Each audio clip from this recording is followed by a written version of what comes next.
Just finished day 2 on Honda's new Transalp here in Pennsylvania, and before talking about the bike, I got to talk about the state. It was amazing. I understand just a week or so ago, the temperatures were down in the 20s, I was hearing. It was just very cold.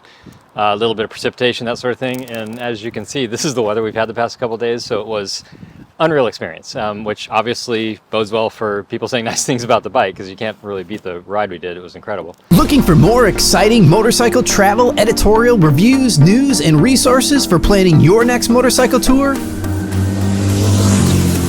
RoadRUNNER. For 2023, Honda has reintroduced the Transalp, a legendary bike with a history that began in 1986 and continued until ceasing production in 2012. 1989 and 1990 were the only 2 years of this bike's 26-year run that ever came to U.S. shores. Now, 33 years later, this bike with a legendary reputation in Europe has again come to the U.S. The anticipation has been huge for those familiar with the earlier models, and we had the opportunity in the amazing and colorful terrain of Pennsylvania to find out why. To be perfectly honest, when I first got near it, I was a little bit underwhelmed because when I saw the cockpit, it kind of reminded me of a KLR, that sort of thing, and so I was thinking maybe I was going to have a similar experience. Fortunately, totally different. Once we got on the trails, I mean, we've been blessed with ridiculous conditions today. It was amazing. Also, they got the Battle Axe AX41 tires on there, which is one of my favorite tires, so that was kind of a good thing. Getting on it, definitely not KLR power. If I had to pick one thing that surprised me the most, would probably be the motor. It had a lot of power.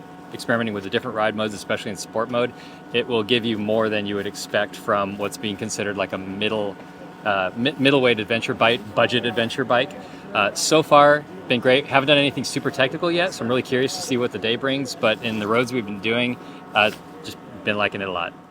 First unveiled in 1986, Honda's XL600V Transalp started out as a 583cc V-twin with a 4.8-gallon tank. One of the features that made this first bike stand out at the time is that it was Honda's first dual-purpose motorcycle with a fairing for increased wind protection.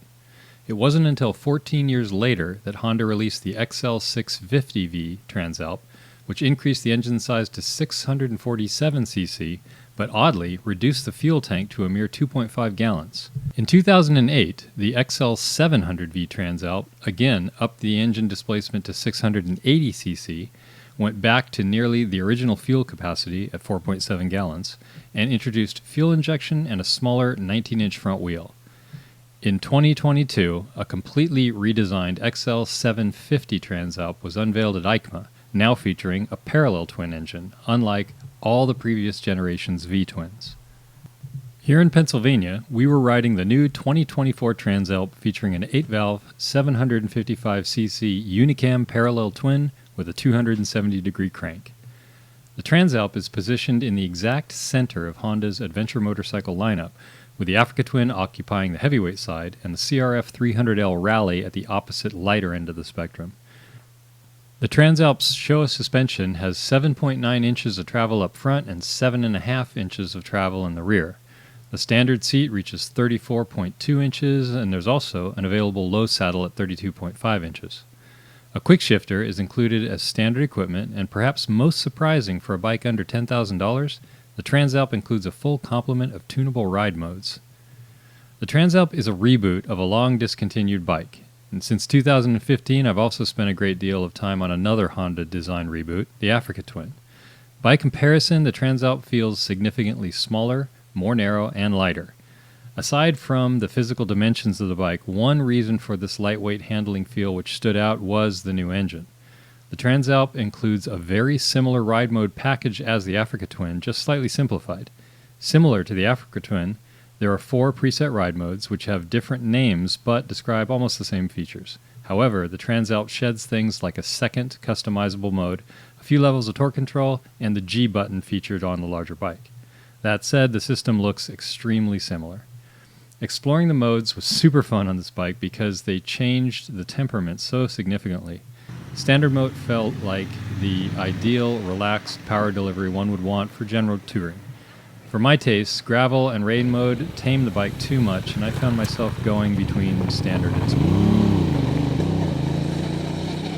For this test, sport was absolutely the preferred mode, as it was very little casual cruising on the route. The more precise feel of sport mode was definitely preferred in the dirt, although I never found a traction control setting, or torque control as Honda calls it, which was acceptable to me. Even at the lowest level of intervention, the system will struggle when riding aggressively in loose or slick terrain. Fortunately, you can simply shut it off entirely, and that setting is retained as long as you don't power cycle the bike. While the Transalp worked both very well on and off-road, it actually worked better off-road than I had expected originally. The bike does seem more set up for on-road touring than aggressive off-road riding. At 33.7 inches, even the stock saddle is low enough to get both feet comfortably on the ground, and the simple windscreen was yet another surprise in how well it directed airflow. Getting up in the saddle reveals a slightly cramped cockpit, and the tank shape prevents the rider from getting over the front of the bike as much as I would like. This could be due to the tank shape itself or the smaller, shorter chassis simply positioning it farther back into the rider compartment. Thankfully, the Showa suspension performed great in the conditions we took it through. Admittedly, I went into the test with low expectations based on the idea of a budget motorcycle, but found small bump compliance to be smooth and predictable, and only found the limits of the suspension in a handful of situations. On the road, the smoothness and power of the engine and welcoming cockpit environment made it a great tourer. Plus, the convenience of the assignable function button made accessing and adjusting the heated grips very quick and easy.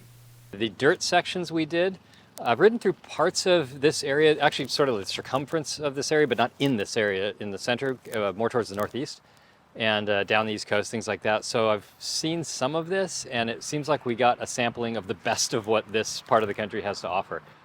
Super smooth dirt roads, so a mix of dirt and rocks, and then we got into some technical stuff that wasn't over the top, but mud holes, a lot of hidden rocks under leaves, that sort of thing. Things to really test the suspension, the motor, the handling, the weight, the positioning, the standing position, that sort of thing of the bike, and the seated position. So as far as the bike goes itself, we'll get into the details of it in the written review, but quick highlights. If I had to pick one thing that stood out about this bike to me, I would say it's the motor. Overall, I've ridden a lot on the Africa Twin. I went in assuming this would be similar. This motor has a surprising amount of torque. A lot of people are going to want to put this like in the class of the T7. Honestly, I felt like I got more out of the motor on this than I did a T7. As far as off-road worthiness, I don't think this bike is going to be the same nimbleness as the T7, I suppose. You're seated, it has more of a touring feel. You're seated lower. The tank's a little bit wide, I noticed. Even compared to the Africa Twin, which has a bit more of a stretched out cockpit, this one's a little bit harder to get over the front, I think just by virtue of the tank shape. That said, it's smaller, lighter, way more approachable, so it was super easy to ride off-road. And the suspension, surprisingly enough, I think I only bottomed the rear a handful of times, and the front like less than that, maybe once or twice, and that was in the most technical stuff. So it's not like 1100L level suspension by any means, but again, for what it's intended to do, it works great, and in this terrain, it works fantastic. Other than that, if I had to just use like one word to describe the bike, I would say probably value. Because the price point being just under $10,000, what you're getting in this is a pretty surprising package. You have all the ride modes. It looks very similar for anyone that's ridden the Africa Twin. The layout of the dash and some of the icons are very similar to that. It's just sort of a distilled version. There's less there to worry about, basically.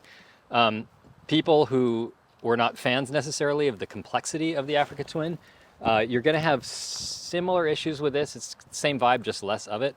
Nice thing is, I almost never power cycled the bike during the day. So you go into user mode, pick what you like, set it up, don't power cycle it, it remembers all your settings all day long. The only setting really that I think is crucial, especially when you're off-road on this bike, is traction control. It doesn't have as many levels as the Africa Twin does. The whole system's a little bit more simple. I tried a little bit of it. On the road, it's fine, didn't misbehave at all. Off-road, I honestly couldn't find where I liked the traction control. On the smooth gravel, it never really interfered, but when it did, you definitely felt it. When the going got more technical or slicker, you definitely wanted it off. And once it's off, it's amazing how well it works when you can really feel what the motor's doing. The ABS to me was a little bit more surprising because it had, like most bikes now, it has the ABS that's in off-road mode. It's not defeatable to the front. You can defeat the rear completely. Even when today actually I left it on a bunch, just the off-road ABS, I left that feature active. And aside from the most technical section, I didn't really notice the system intervening at all. It seems to work totally fine. When we got into the slick, muddy rocks, things like that, you really do need to shut off the rear so you can, get that immediate braking control when you want. Those are features, again, that if you power cycle the bike, it turns both those back on, and that's by no fault of any manufacturer, really. You can thank lawyers for that. But if you want to bypass that, again, leave the bike on, and then you're happy all day riding. One other thing I noticed about the bike too, we did a lot of road miles. Actually, thankfully, not a lot of highway, a lot of really fun, twisty, remote pavement. The windscreen surprised me because this kind of reminded me of the early Africa Twin Adventure Sports model, the more touring-oriented one. And I wasn't really a fan of that windscreen. I like the standard version with like the minimal windscreen. I thought this was going to give me the same buffeting. That it didn't, and I'm not sure why. Maybe it's because the saddle's low or something about the whole geometry of the bike. For me at 5'11", this windscreen was like surprising. It didn't interfere with the field of vision when you're seated or standing, and you had a smooth airflow. So that was a pleasant surprise that I went into the test thinking that's going to be a helmet shaker the whole time. A final verdict about the new Transalp could be to say that it's a very impressive value. There are for sure bikes which will outperform it in different ways, but both the level of performance and the feature set you get in the Transalp would be difficult to find elsewhere at this price point. I'd like to thank Honda for hosting a fun and informative presentation of the new Transalp.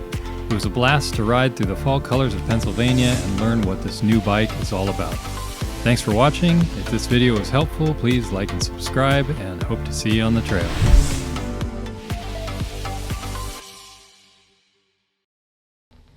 Dude, you look rugged as